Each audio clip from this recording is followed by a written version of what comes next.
ನೋಡಿ ಈ ಡೈರೆಕ್ಷನಲ್ಲಿ ನಮ್ಗೇನು ರಿಯಾಕ್ಷನ್ ಆಗ್ತಾ ಇಲ್ಲ. ಅದು ಯು ಟೈಪ್ ಹೋಗಿದ್ರೆ ಸ್ವಲ್ಪ ರಿಯಾಕ್ಷನ್ ಆಗ್ತಾ ಇದೆ. ಹಿಂಗೆ ಹೋಗ್ತೀನಿ, ಗೊತ್ತಾಗುತ್ತೆ. ಗ್ಯಾಪ್ ಲೈನ್ ಟಚ್ ಆಗ್ತಾ ಇದೆ. ಇದು ಲೈನ್ ಟಚ್ ಆಗ್ತಾ ಇದೆ. ಈ ಕಡೆ ಬರ್ತಾ ಇಲ್ಲ. ಇದೆ ಮಾಡ್ರು.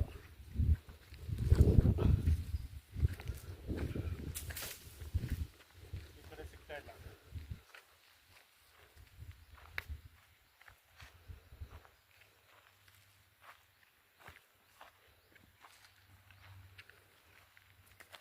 ಲೈನ್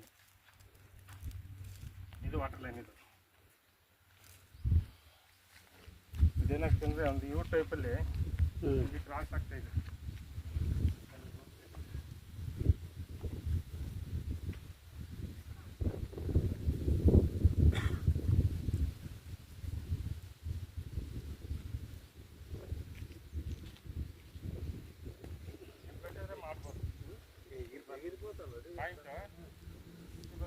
అలా ఒక కలిపెట్టేయండి.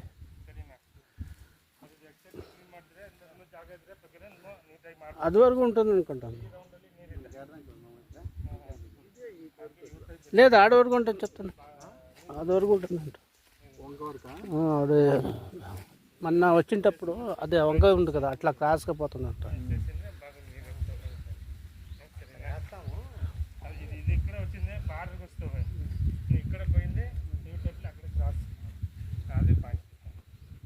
అది ఆడ చూపించు మామ. ఒక రాయి పెట్టండి. రాయి పెట్టు మామ. ಅದು ಕ್ಲೀನ್ ಮಾಡಿ ಸರ್, ಎಕ್ಸಾಕ್ಟ್ಲಿ ಮಾಡಬೇಕು. ಬಟ್ ಅದು ನೀರು ಇದೆ ನಿಮ್ಗೆ, ಅದರಲ್ಲಿ ನೀರು ಉಂಟು. ಬಟ್ ಏನಂದ್ರೆ ಕ್ಲೀನ್ ಮಾಡಿ ಎಕ್ಸಾಕ್ಟ್ಲಿ ಪಾಯಿಂಟ್ ಮಾಡಬೇಕು. ನೀರು ಇದೆ, ನೀರು ಮಾಡ್ಬೋದು. ಬಟ್ ಏನಂದ್ರೆ ನೀವು ಫೆನ್ಸಿಂಗ್ ಹಾಕಿದ್ರೆ ಈ ಕಡೆ ಇದ್ರೆ ಮಾಡ್ಬೋದು. ಅದು ಒಳಗೆ ಅಂದ್ರೆ ಮಾಡೋಕ್ಕಾಗಲ್ಲ. ಈ ಫೆನ್ಸಿಂಗ್ ಬಿಟ್ಟು ಈ ಕಡೆ ಬರ್ತದೆ. ಈ ಕಡೆ ನಿಮ್ಮ ಜಮೀನು ಇದ್ರೆ ಮಾಡ್ಬೋದು. అక్కడ ఏంటంటే రౌండ్ యాడ్ చేసుకోవచ్చునా? ఆ సర్కిల్ రౌండ్ ಅಂದ್ರೆ ಎಕ್ಸಾಕ್ಟ್ಲಿ ಪಾಯಿಂಟ್ ಮಾಡಿಸ್ಕೊಳ್ಬೇಕು ಸರ್. ಬಟ್ ಆ రౌండಲ್ಲಿ నీరు ఉంటు బాగా ఉంది నీరు. బట్ అంత సోర్స్ ఎక్కడెక్కడ ఉంది ఎగ్జాక్ట్లీ సెంటర్ చేసాము. అది క్లీనింగ్ చేయాలి కదా, క్లీన్ చేసి అన్ని రౌండ్ ఓకే కట్టేసి సార్.